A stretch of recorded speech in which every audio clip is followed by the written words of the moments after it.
जी हाँ व्यूअर्स, आपको YouTube channel doctor Ali Usman में खुशामदीद कहते हैं। मेडिसन के मतलब लेटेस्ट वीडियो हासिल करने के लिए हमारे YouTube channel doctor Ali Usman को सब्सक्राइब करें और बेल आइकॉन पे लाजमी क्लिक करें ताकि जैसे ही नई वीडियो अपलोड हो आपको इसका नोटिफिकेशन मिल जाए। व्यूअर्स, आज हम जिस मेडिसन के बारे में डिस्कस करेंगे, जैसा कि आप स्क्रीन पे देख रहे हैं, जी हाँ, रिजेक्स सिरप। रिजेक्स सिरप के बारे में हम डिटेल में देखेंगे, इसका मुकम्मल रिव्यू करेंगे। 120 ml की पैकिंग में ये रिजेक्स सिरप आता है। इसके अंदर जो एक्टिव इंग्रेडिएंट मौजूद होता है वो होता है सिट्राजीन। सिट्राजीन इसका एक्टिव इंग्रेडिएंट मौजूद होता है। तो ये बेसिकली एक एंटी हिस्टामिन सिरप है।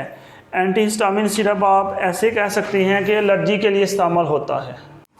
अगर हम मज़ीद रिजेक्स सिरप के बारे में डिटेल से देखें तो ऐसे बच्चे जिनकी उम्र 2 साल से कम हो उनमें कोशिश करनी चाहिए कि रिजेक्स सिरप का इस्तेमाल ना करवाया जाए, क्योंकि इस्तेमाल करने से कॉम्प्लिकेशंस हो सकती हैं।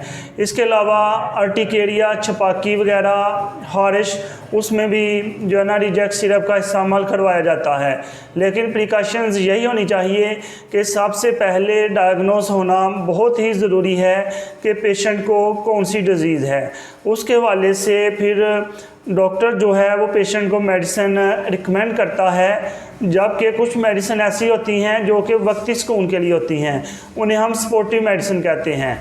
तो ये रिजेक्ट सिरप जो सिट्राजीन है, ये एक सपोर्टिव मेडिसिन है, ये किसी भी डिज़ीज़ का ट्रीटमेंट नहीं है। ट्रीटमेंट के लिए प्रॉपर डायग्नोस होना बहुत ज़रूरी है। व्यूअर्स, इस तरह की मज़ीद वीडियोज़ देखने के लिए हमारे YouTube channel doctor Ali Usman को सब्सक्राइब करें और बेल आइकॉन पे लाजमी क्लिक करें ताकि जैसे ही नई वीडियो अपलोड हो आपको इसका नोटिफिकेशन मिल जाए।